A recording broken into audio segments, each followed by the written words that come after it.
Some time ago, I was watching All Star Family Fortunes, and one of the questions that the contestants was asked was, what clothes would you expect a person over 60 not to wear?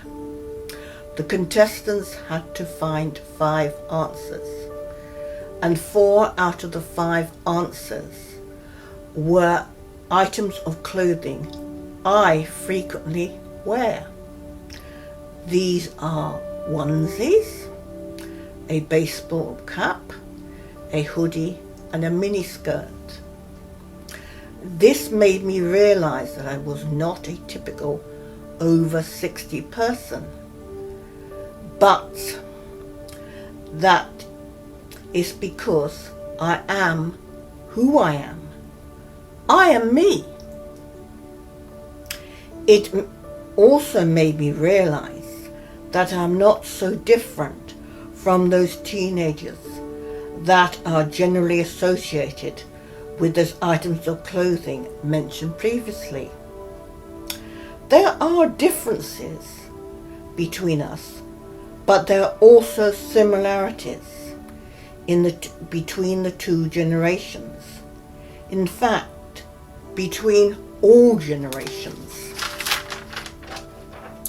This realization led me to join the I Am Me film project, which was run by Urban Youth and Age UK Norwich. This got 3 generations together.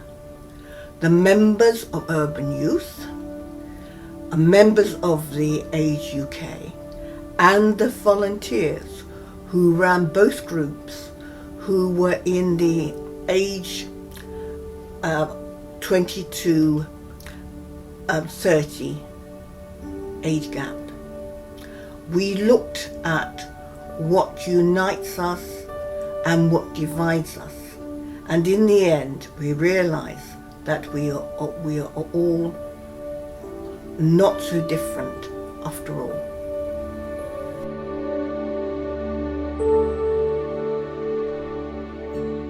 The first thing we talked about was the positive and negative stereotypes of all the different age groups from 0 to 100 years, and then we made these into a wall display. The thing that was most important for me was the moment when Ben, one of the teenagers from Urban Youth, he made this comment where he basically said, wow, the 2 groups with the most negative stereotypes are the teenagers and the over 60s. I mean, this is a connection that you certainly wouldn't expect. So I wanted to look at stereotypes and the views different groups have of each other. I want to make a mural on it. I want us to think about things that are said about these groups, and obviously we'll chat about whether they're true or not, but just as we're making stuff. Positive and negative things that are said about all of these groups. Old people are the same with grumpy. We're bickering. Racist all put us on. Racist and just prejudice again. We talked about many things, and one of the things we talked about was stereotypes not being true, obviously, but also about how they're often contradictory, and most importantly about how they can block people's minds and stop people thinking freely. And it's interesting how there can be stereotypes of a particular group of polar opposites. Yeah. So clearly they can't both be true. Well, they can kind of, because there's such a range of people. Yeah, That's the thing, it's about... yeah, I mean obviously they're not true, but I'm just saying. Yeah, just the truth is a conflict. Yeah. People seem to think this is one person and that says that. Exactly, It's quite clear,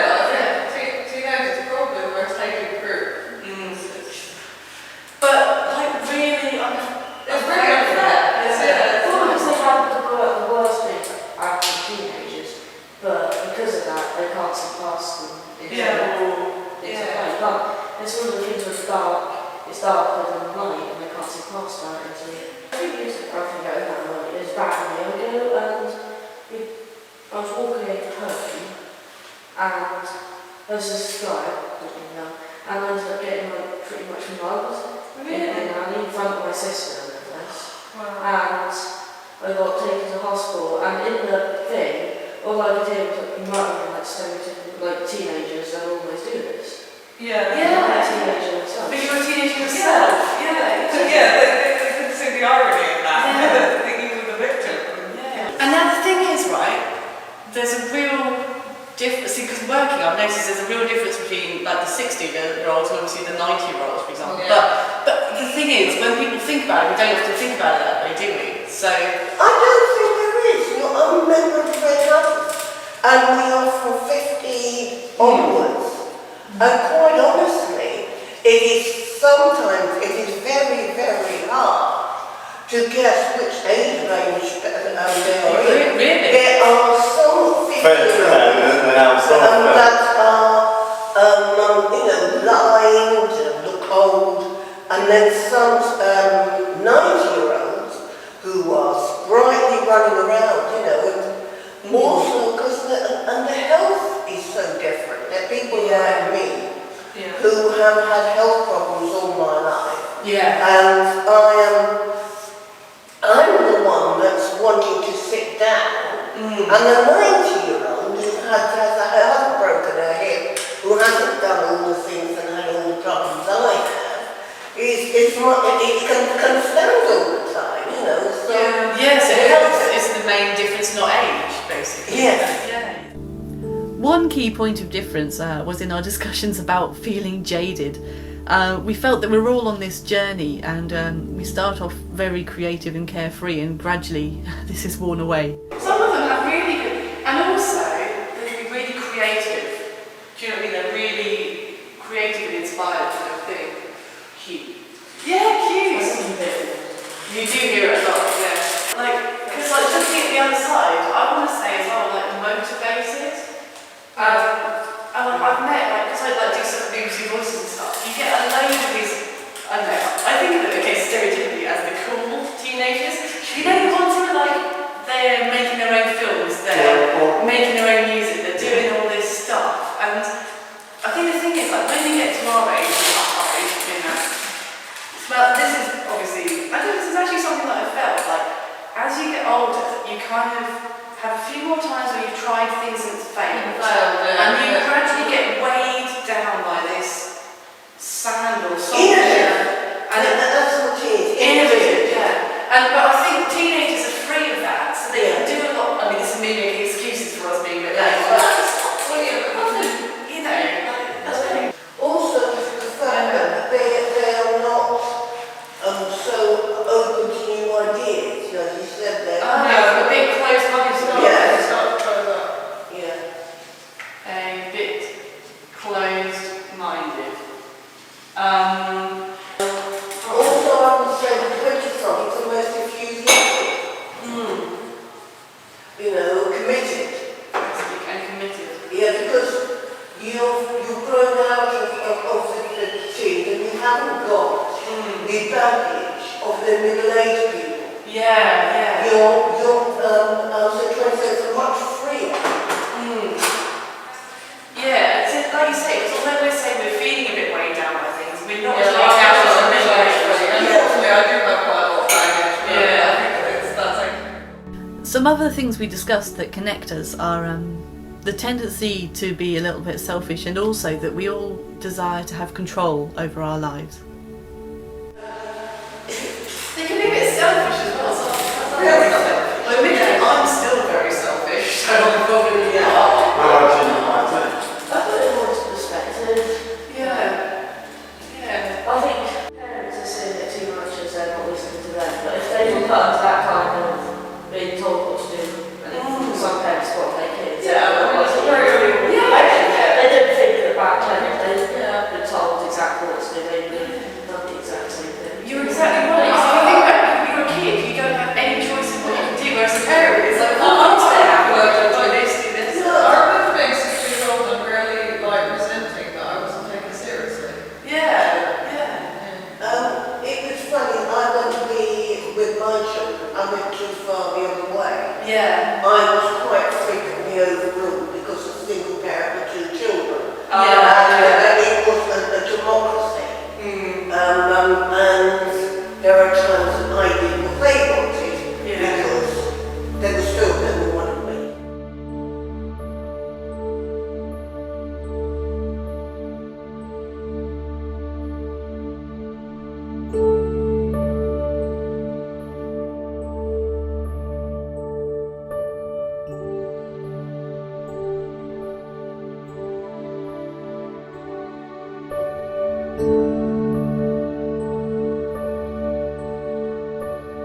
After talking about the stereotypes and people in general, we then focused on individuality and the I in I am me.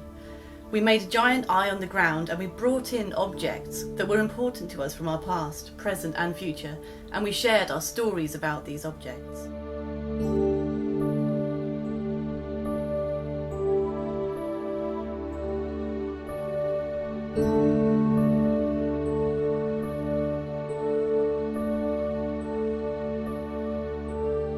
One of the key connections between us was the things that motivate us to succeed and our desires for the future. And one of the other key motivations we all shared was that family was very important to us all. When I was younger, I had children from the age of 17 and I was a single parent. I had no education. I sat at home all day and looked after my children like lots of single parents do. And at 26, 27, I decided to get some education because I wanted a better job, because I wanted a horse. So I went to college and done some A-levels and done a degree and then got a job in Asda. I was in insurance to start with and saved up the money and brought my horse. And that was a big change that I went through, I feel. This is Jeff. I was given him by my uncle on my birthday 2 weeks before he died, and it kind of scared. It's like for my future because I always wanted to. Because of this, I always wanted to tell people like he did. He was in the RAF. He got badges and stuff for it. And he gave me this because I went to a sailing trip and I helped on the lifeboat to help people. He got stuck in the weeds and they were idiots and fell off the boat, like me. Did you fall off the boat? Twice.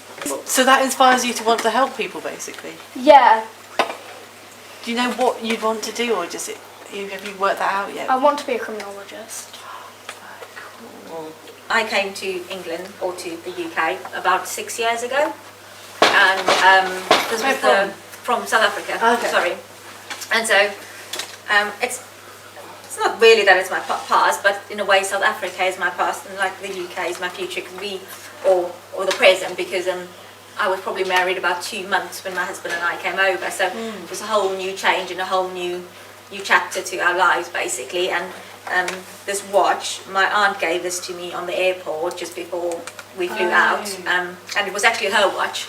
She didn't. It wasn't intended as a gift. But we were just sitting at the airport before we flew out, and I was saying to her, "Oh, I really like that watch. It's a really nice one." And she said, "Well, you take it. You remember us by this." So it's kind of the last thing that someone gave me before I got on the flight. The only love I ever got was from the owner of this, was my great aunt. I brought a picture of us as a family. This is a doll that my nan knitted for me when I was only little. It's important for my family. It's another one. That's It's Cinderella. I barely knew her. I didn't really know her very well. This is one of the only things she ever gave to me. So it's really important to me because I wish I got the chance to know her better. So, Why were you moving? we were moving to Marcross because my aunt went through some hard time and I didn't want to be near her. To support her. Yeah.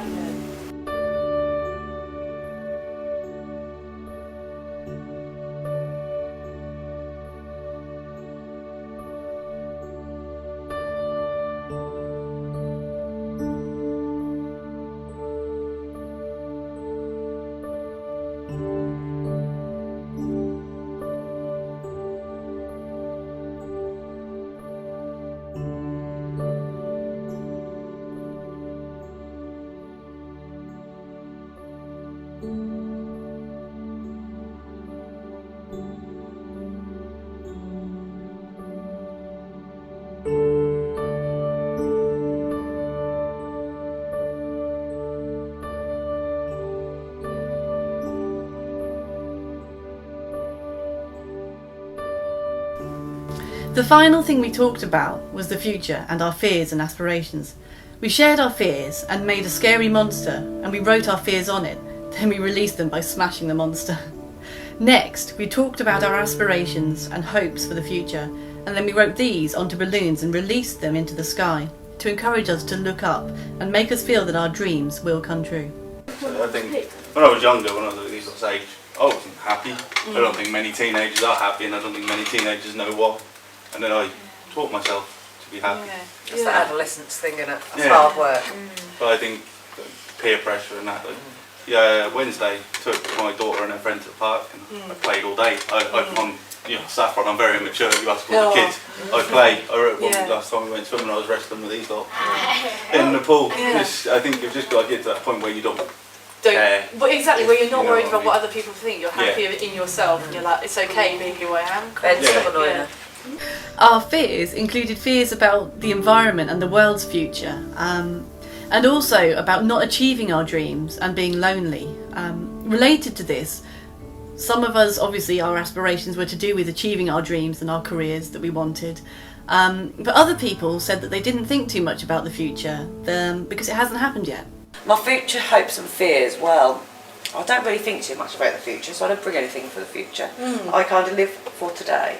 Well, I should be still happy. So pretty much just the same. Kind but obviously, in 5 years you don't know what can happen you don't know what can happen in 5 minutes. To be fair, so I'm happy now. Whenever I've been asked quite a lot about what do you think of the future, and I says, well, I always think of a thing I read in a book because I like reading, and it says, remember the past, but fear not the future because it doesn't exist and it never will. There's only the present because you only live there. And the future is just a thought. It's not real. Having a apprenticeship. I had to spell it. Yeah, I had to spell it. Oh, God, so what apprenticeship do you want to do? Carpenter. That would be amazing. I'd love to do carpentry. Oh, I'll be the doctor in 5 years. I say Ben. Yeah. As an actor. I'll be the doctor. Well, because go to UEA obviously because UEA, breeds doctors. What does that say? Sleeping. Sleeping. Yeah. But why do you want to be sleeping in 5 years' time? Because it's nice. Yeah, but I just got one. Live. Live or alive? Or live? No, it's You're the one off. I only found it quite immediate. I think it could be you. Oh. It is in his handwriting. I know my brother's handwriting. Yours. Yes. Ah. I think I can't. Well, you got to think about the way that we've had bad weather, global warming, tides, the way things are at the moment. There might not be anything left for us to actually stand on to actually be here because the amount of clothing what's actually happening. So Because at the moment they're having to give up this morning. They were saying this morning that they might have to, certain parts of the coastline they don't have to forget about trying to save. They're just going to let it drop into the sea. And they're talking some of the houses and some of the properties are literally feet away from the cliff edge, and they're saying that they're not There's this going house in Norfolk that's literally valued at £1 because it's that close to the edge and it's going to go off in about 10 years. to. You only need Russian to sail out and say we'll drop an atomic bomb, and that will walk through. And that's the thing, is what happens when we run out of oil? We're not all going to go, oh, it's all right, we'll share, are we? It's not going to be like happy as Larry. Biggest fear though. It is my biggest fear. It's a fear. I mean, and to be honest, I fear that as well. I think a lot of people do because, I mean, I always used to have this fear of even if I married someone, what if they die before me? Or that kind of. It's a real sort of. So I was just thinking, God. Having no money. To help with the filming, then get some clothes. Not me. Do you want to have no money. And then So you can that- get some. And Well, when we, I think, What? becoming bitter, I haven't become an author, being stuck in a rush job. I am really worried about ending up having to be some kind of English teacher who hates my life because I wanted to be an author. But actually, what you got to do when you like me up, but I like this stuff. I don't want to be a teacher. This is your chance to rub in the fact you're accomplished. So in the future, I'm worried about not having a family and failing at my dream job. That's me. Is it? Yeah. Do you want a family? Yeah, I want to be a mom. It's my only dream in the world is to be a mom. My mom calls me, and my nan calls me the mother hen because I'm just really good with kids and I really want to be a mom. Yeah. Do you like caring for people as well? Yeah, and failing at my job was because I've always planned. I've been doing so much work on it. I planned before if I failed, then it just did the biggest raging out of my ego ever. Yeah.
So, we learned a lot on this project, and we've also become good friends. We found a lot of common ground, and also we celebrated our differences. We'd like to thank you very much for watching, and we hope you enjoyed it.